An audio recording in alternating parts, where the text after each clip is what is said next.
Hello, friends and space travelers. I'm Zara, and I'd like to invite you inside the Star Wars Imperial Home Theater project. You're gonna see how this 1,200 square foot area was transformed into an Imperial Home Theater. So sit back, relax, and listen to Charlie and his team share with you their ideas about how this home theater is truly out of this galaxy. Oh, and snap the QR code at the bottom of the screen to get more videos and photos of this project.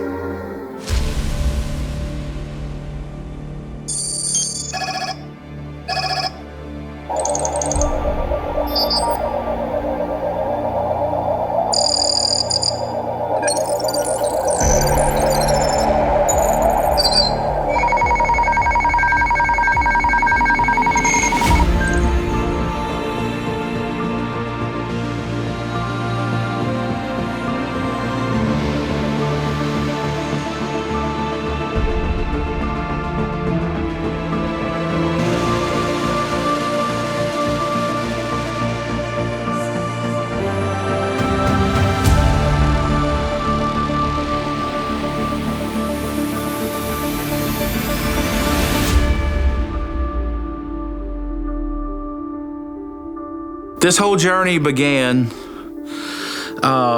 with me of many theater rooms in my past, in my present life. I've had several theater rooms, and most of those theater rooms were designed by me. The rooms were much smaller, but I knew one day when I built, and Michelle and I always said the two houses we'll ever build will be the first house and our last house. So this is part of the chapter in our life where we wanted to build our final house, and we thought we were going to downsize, but we ended up growing very, very large. I love film. I love movies. And I knew that I needed a very large theater room. So when I sat down with my architect, Jeff Burns, and I gave him my room dimension sizes of this room, and we talked about the ceiling heights and the lengths and the widths. This initially was going to be a modern themed theater, definitely high tech, lots of unique features, a lot of big gadgets, a lot bigger than our typical market. Charlie and I went back and forth on different concepts and ideas for this theater. I received a call from Charlie one night, and he said, "Hey, I've got an idea."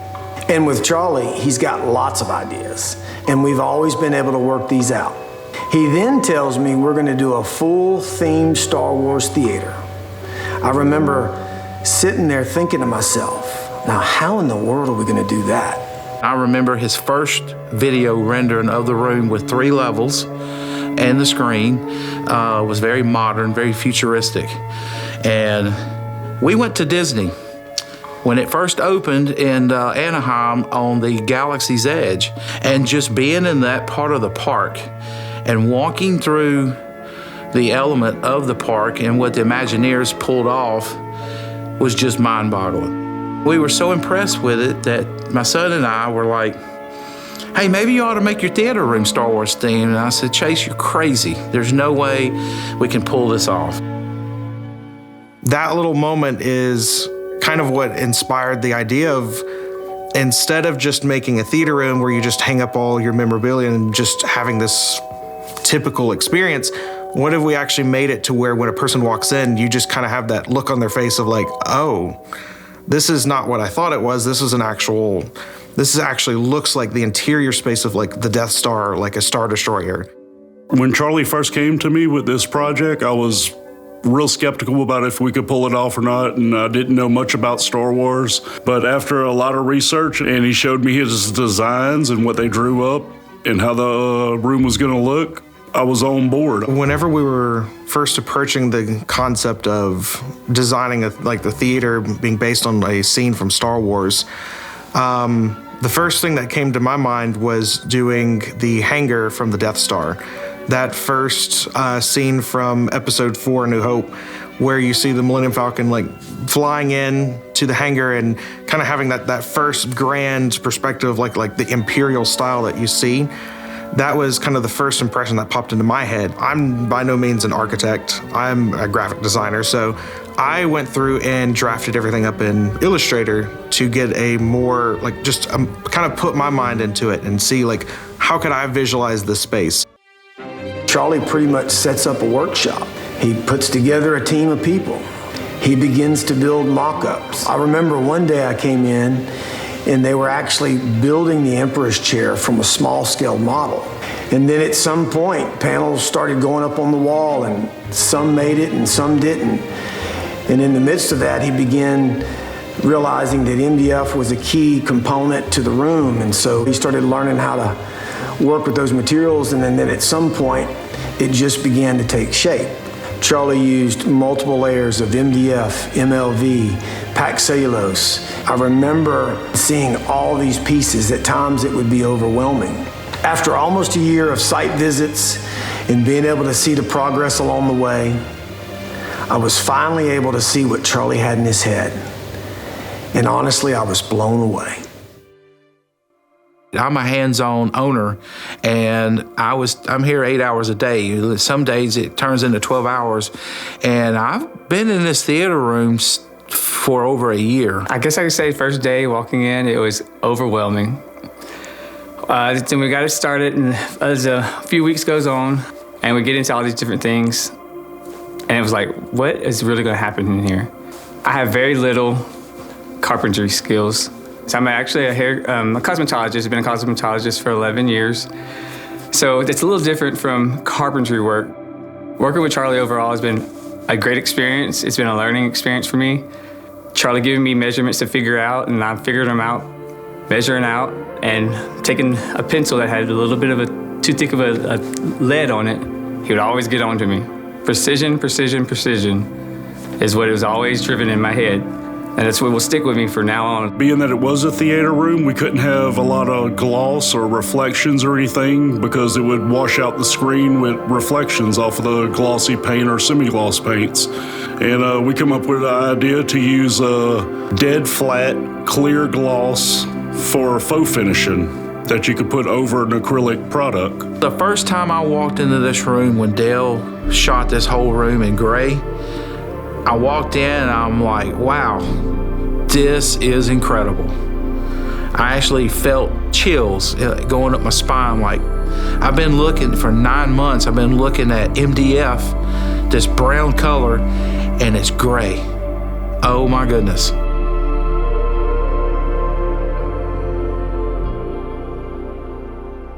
One of the most important things about the theater room for me was not only does this room have to have this Star Wars experience, but I've got to have sound, and I've got to have good projection.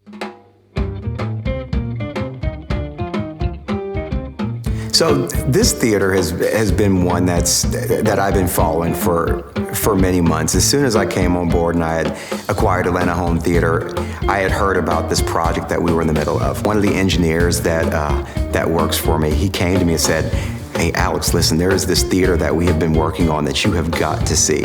So I said, well, tell me more about it. And he says, it's a Star Wars theater. And at first I was thinking, okay, I've seen Star Wars theaters before, and they've been okay. He said, no, this is different. This theater is the Death Star. So at that point, I'm intrigued, and I'm like, well, what do you mean this is the Death Star? I actually called around looking for prices on the Sony GTZ and some other gear, and it led me to Atlanta Home Theater by the web. Me and my wife loaded up. We went to Atlanta. We stayed 3 or 4 hours at Atlanta Home Theater, and we got to see, they have multiple theater rooms there, but they took me to their big cinema, and I'm gonna tell you, it's phenomenal. So I was sold. Now we're using a complete line source Wisdom audio system. We have 11 bed layer speakers. We have 2 STS subwoofers, and these are big, dual opposing 15-inch subwoofers. I mean, these things are like the size of refrigerators. Huge, very impactful. And we have 6 Atmos speakers to add to the Atmos experience. So what happens with these Atmos speakers, if you're not familiar with Atmos, is it gives you a presentation on what happens above. So like, let's say you were to have a plane fly above you, that's what's going to happen. You will actually hear the plane panning all the way from the front of the screen, going all the way above you and out into the distance. Some of the other things that we are actually using as well in this combination is we have a Trinnov Altitude 32 and we have a MadVR. MadVR, what that is that is going to be our video calibration device, and it acts as kind of a video processor to process anything in the video chain. It processes everything from the Kaleidescape that we have running in the unit, the Blu-ray player, and also the Apple TV. This MadVR can convert anything from, that predates Ultra HD from regular HD content all the way up to 4K and anything from 4K all the way into the 8K range. So what we did was we brought in a audio calibrator. His name is Chuck Gerlach, and what an audio calibrator does is he is able to get all the sounds and everything so he can, I would say, he pulls everything together to make it as natural as possible, so that way that the sound is very articulate and you hear all those nuances and details that you typically wouldn't hear. And we brought a video calibrator in. His name is Dwayne Davis, and what his job is to do is the directors, whenever they make a film, they intend for the movie to look a certain way, and the colors, if it's red, it not to scoot more toward orange, or if it's blue, it doesn't have other colors that may come in to make it look less blue. So he comes in and he makes sure all of those colors are extremely accurate and they are what they're supposed to be. Everything goes back to '77 with George Lucas. When I first saw the movie, I remember I would try to mimic with poster board and aluminum foil. I tried to build R2-D2. So here I am today. I'm 54 years old. People think I'm crazy for doing this, but everybody loves this room when they come in, and it's one of my features at my new house, and it's inspiration. Hi, my name is Michael Stevens with Youthman Reviews. Today, I'm in an incredible home theater tour here in Louisiana. Atlanta Home Theater invited me to come up and check out Charlie and Michelle's beautiful home, but also this fantastic Star Wars home theater. And so Charlie brings me into the entryway of his home theater. The level of detail on all of the caricatures, the memorabilia on the wall.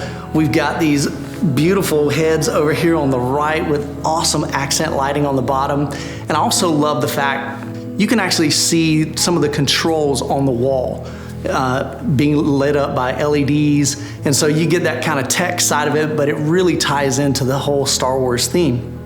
Another thing I've never seen somebody do in a home theater is they added incredible sound effects. And so you're hearing all the stuff that you would hear while watching a Star Wars movie. You hear Vader's breath kind of breathing in and out. You've got all these little electronics going on. And so then he's like, Michael, there's a little button on the right. Go ahead and press that. And so I press that and this door slides open just really beautifully. It's super smooth. And immediately you see this massive, about 19-foot wide image. Now this is the biggest screen that I have ever seen in any of the home theaters that I've toured, literally all across the world. If you're a Star Wars fan, this is unlike anything that you will ever experience in your life. We have the L8 eyes, it looks like on the sides, and we have the Sage Cinema series line 3s in the front to cover the front soundstage. Look at the ceiling detail. This is insane. And you know what I really like about this room is with all the details, these are all acting like diffusive panels. Sure, that makes throughout the whole room, because they're kind of separating and spreading out all that, all the room acoustics. So it's not getting trapped into certain areas. Have you ever been in a room like this? No. Like I said, I've been in some really cool home theaters. I mean, people have gotten really creative. I've been in some big theater rooms. I've been in some small ones. I've been in some elaborate ones. But this has so much character and detail and intricacies that I've never... I mean, it's one of those things, I didn't know this was possible. Yeah. To be honest with you.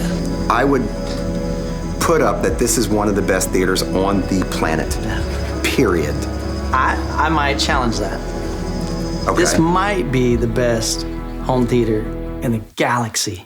How about that? How about that? When I walk into my room now in my hallway, I'm reminded that, yes, what seemed impossible for me to get an idea from my son to put on paper, to put on a computer screen, and to end up where we're sitting right now, it can be done. I live in a small town in Louisiana, and I have a lot of great people around me. The key thing is you just have to dream it, you got to vision it, and you got to put legs on it and make it walk. I'm Charlie Dyess, and welcome to my Star Wars experience. As you can see, it takes hard work, dedication, ideas, and team players to turn dreams into reality. Thank you for watching our project. We hope that you've been inspired and encouraged. And hey, remember the credits and the QR code at the bottom of the screen. And may the Force be with you.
I got it.